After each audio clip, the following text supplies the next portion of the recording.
नमस्कार, मैं हूं सुरेंद्र। इस समय मौजूद हूं बड़ी छावनी में। हमारे साथ मौजूद हैं तपस्वी छावनी के पीठाधीश्वर जगत गुरु परमहंस आचार्य जी महाराज।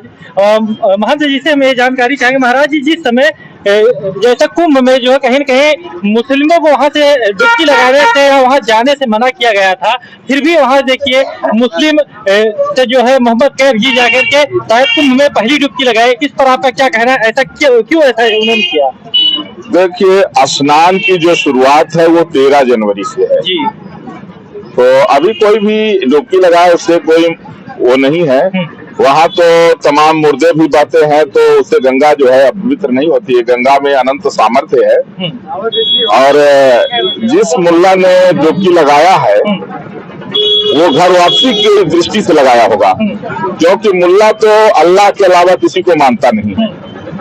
अगर उनकी गंगा में श्रद्धा थी तो उसका मतलब है कि उनको पूर्वजों की याद आ गई होगी और दूर मुसलमानों की याद आई होगी जो उनके पूर्वजों को जबरदस्ती इस्लाम कबूल कराए होंगे, तो उनको सनातन धर्म में घर वापसी करने की दृष्टि से लगाए होंगे।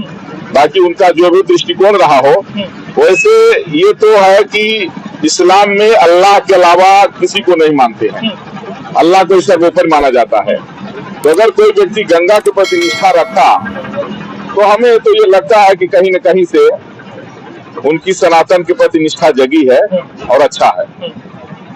तो जिस समय जैसे बताया जाता है कि गंगा यमुनी तहजीब को लेकर के पूरे राजनीतिक और भी जगह राजनीति की जाती है, तो क्या ऐसा दिमाग में क्या आया कि जो है कि कैफ जी को यहाँ डुबकी लगा करके ऐसा क्या वो व्यक्त करना चाहते लोगों के? देखिए, हमें तो ये लग रहा है कि जिस मुस्लिम ने डुबकी लगाया है वो एक संदेश दिया है मुसलमानों को कि जितने मुल्ला हैं इन सबके पूर्वज हिंदू हैं और वक्त आ गया है कि चूंकि गंगा को माँ कहा गया है तो गंगा में डुबकी लगाने के बाद सारे पाप खत्म हो जाते हैं और एक नया जन्म माना जाता है।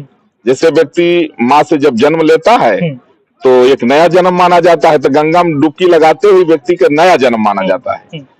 तो उन्होंने पूरे जितने दुनिया के मुल्ला है सबको उन्होंने संदेश दिया होगा कि सभी मुल्लों के पूर्वज जो है सनातनी है, हिंदू हैं। अब वक्त आ गया है कि लोग इस्लाम का त्याग करके और सनातन धर्म में घर वापसी कर लें।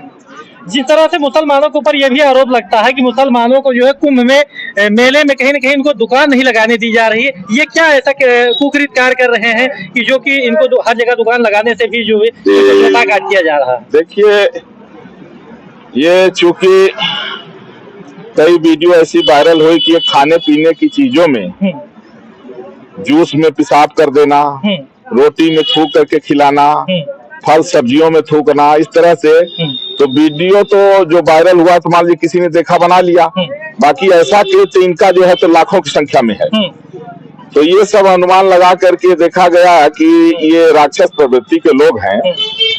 जब तक ये सनातन धर्म में घर वापसी न कर लें तब तक इनको उस जगह पर प्रतिबंध लगाया जाए जहां सनातन का पूजा पाठ होता हो। और वैसे भी जैसे इनके मस्जिद में हम लोग नहीं जाते हैं और इनका जहां मक्का मदीना है वहां हिंदू के लिए प्रतिबंध है। इनकी अपनी व्यवस्थाएं हैं।